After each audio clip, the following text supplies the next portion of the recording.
Massey Energy fires back after the president calls the company out for trying to dodge safety violations. President Obama promises to veto legislation that does not control speculation in energy derivatives. And how about a giant carbon-sucking machine that can literally cool off the earth? The author of Big Coal is now out with how to cool the planet. He talks about technologies once thought crazy that he says one day we will see in use. From the Energy News Center in Washington, D.C., this is the Energy Report with Susan McGinnis. Good afternoon, I'm Susan McGinnis. Thanks for joining us for the Energy Report. The company involved in the deadliest U.S. mining accident in 40 years was racking up repeated safety violations even in the days after last week's deadly explosion in West Virginia. And Massey Energy is also firing back at the president's statements yesterday. Federal records show that mine safety investigators found more than 60 serious safety violations at Massey operations following the April 5th blast at the Upper Big Branch mine. The investigators visited 30 underground Massey mines in West Virginia, Kentucky, and Virginia, including one mine cited for repeatedly allowing coal dust to accumulate. The Mine Safety and Health Administration says preventable buildups of explosive methane gas and coal dust were the likely causes of this fatal blast. Meanwhile, Massey is firing back after the president called the company out while ordering a federal mine safety crackdown. The president accuses Massey of putting its bottom line ahead of worker safety. But Massey responded with a statement that reads in part, "Today's statements by the White House about the Upper Big Branch tragedy are regrettable. We fear the president has been misinformed about our record and the mining industry in general." It goes on to say there have been violations at Upper Big Branch that the company does not agree with, and a number of those violations have been appealed. The company says it is cooperating with state and federal investigators, but adds, unfortunately, some are rushing to judgment for political gain or to avoid blame. Massey and other companies in West Virginia shut down production at their underground mines today in honor of the 29 victims. Governor Manchin urged miners to report for work but spend the day focusing on safety.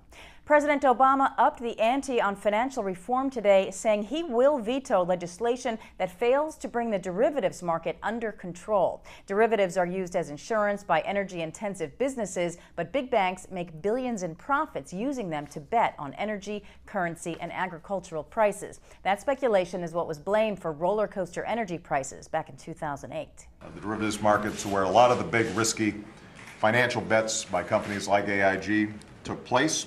There are literally trillions of dollars sloshing around this market that basically changes hands under the cover of darkness. When things go wrong, as they did in AIG, they can bring down the entire economy, and that's why we've got to bring more transparency and oversight when it comes to derivatives.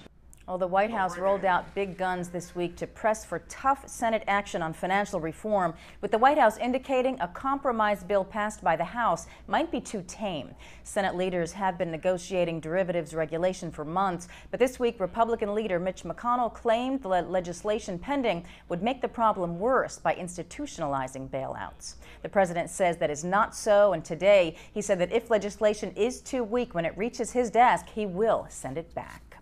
OPEC will hike production if prices top $100 a barrel, according to Kuwait's oil minister. Sheikh Abdullah Al Sabah says if the price goes above that mark, OPEC will meet, but stressed that any decision will depend on prevailing market situations and supply and demand. He also said he is happy with the current prices, hovering right around $85 a barrel. Meantime, natural gas prices have been showing a lot of volatility lately. Futures did regain some ground after dropping on word that gas in storage increased more than expected. Elliot Gue, editor of the Energy Letter and the Energy Strategist, told us where he thinks prices are headed now. I think what we're finding right now is a bottom for natural gas. It seems that, yesterday we saw a big drop, but prices were pretty well supported around that $4 area. We have seen prices a little under that, but I tend to think that this is sort of a floor for natural gas, this $3.50 to $4 region. I think that anything under that, you start to get into a situation where pretty much no producers can produce gas profitably, and they're going to start shutting down the rig count. And looking at prices at mid-afternoon, we have natural gas at $4.05 per thousand cubic feet, up about 6 cents. Benchmark crude, $84.50 a barrel on the NYMEX, down about 2 1/4.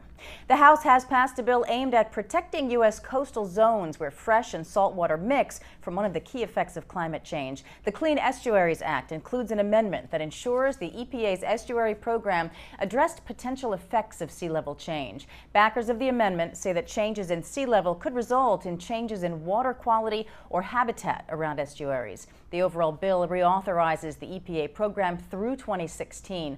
The program works to protect the nation's estuaries that are threatened by pollution, development, or overuse.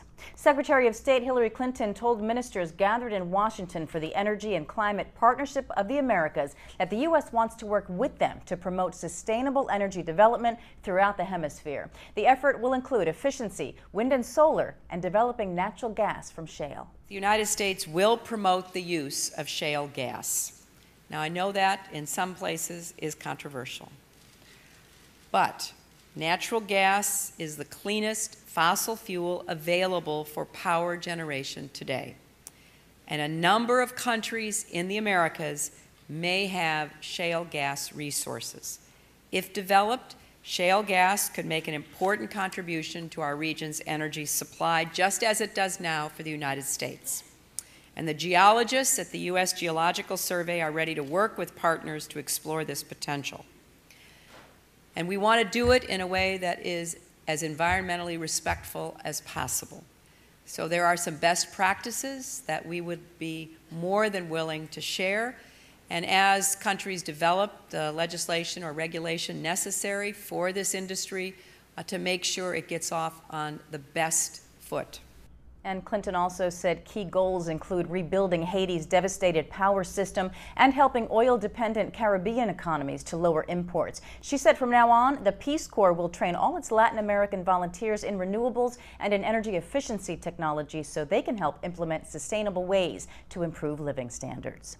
2 Texas refiners are pouring hundreds of thousands of dollars into a California ballot initiative that would delay the state's plan to limit greenhouse gases. The California Secretary of State's office says Valero and Tesoro have given $600,000 to the California Jobs Initiative Committee, which is proposing the ballot initiative to delay the state's GHG limits. California had planned to implement pollution limits in 2012. Tesoro and Valero want California to wait until unemployment drops to 5.5% before the state requires refiners to set these pollution controls on their refineries in the state. Environmentalists say the global warming laws would actually help the economy and help drop California's double-digit unemployment. Well, while scientists, legislators, and entrepreneurs try to find ways to lower greenhouse gas emissions and transition the country to a low-carbon economy, one group of scientists is trying to lower the temperature of the planet in a different way and faster. Jeff Goodell's latest book is called How to Cool the Planet: Geoengineering and the Audacious Quest to Fix the Earth's Climate. He talked to us about one of the scientists developing what Goodell calls an iron lung of sorts for the environment. There's a number of scientists, including one at the University of Calgary in Canada named David Keith, a physicist who I spent some time with for my book, who actually wants to build a kind of carbon-sucking machine that will actually pull CO2 out of the air and then allow it to be sequestered or buried underground. Well, there's some visual representations of it. They're large industrial-looking facilities. And I need to underscore that these are still very expensive ways of doing it. It's still in the very early days of this. Probably won't be economical commercially for a couple of decades. But in the long run, it gives us a tool for actually modulating the CO2 levels of the Earth's climate. Another technology Goodell showcased involved injecting heat, reflecting particles into the atmosphere, similar to what happens during a volcanic eruption, although Goodell did say the eruption over Iceland was too small to have a significant impact on climate. Let's take a look now at some energy goings-on around the Beltway on Monday. Officials from the world's top 17 economies wrap up 2 days of talks that starts on Sunday on energy and climate change at the State Department. U.S. officials hope this meeting will help pave the way for a worldwide climate deal. At noon, the Center for American Progress Action Fund holds an event marking the release of senior fellow Joseph Rahm's new book. It's called Straight Up. America's fiercest climate blogger takes on the status quo media, politicians, and clean energy solutions. Rahm and the center's CEO John Podesta will be the headliners there. That's at CAP headquarters on H Street Northwest. That is the Energy Report. We'll see you again on Monday with your latest energy news. And for any suggestions or comments about our programming on Clean Skies News, we would like to hear from you. You can email us at contact@cleanskies.com. You can also follow us on Twitter and Facebook too. From all of us here in the Energy News Center, good night.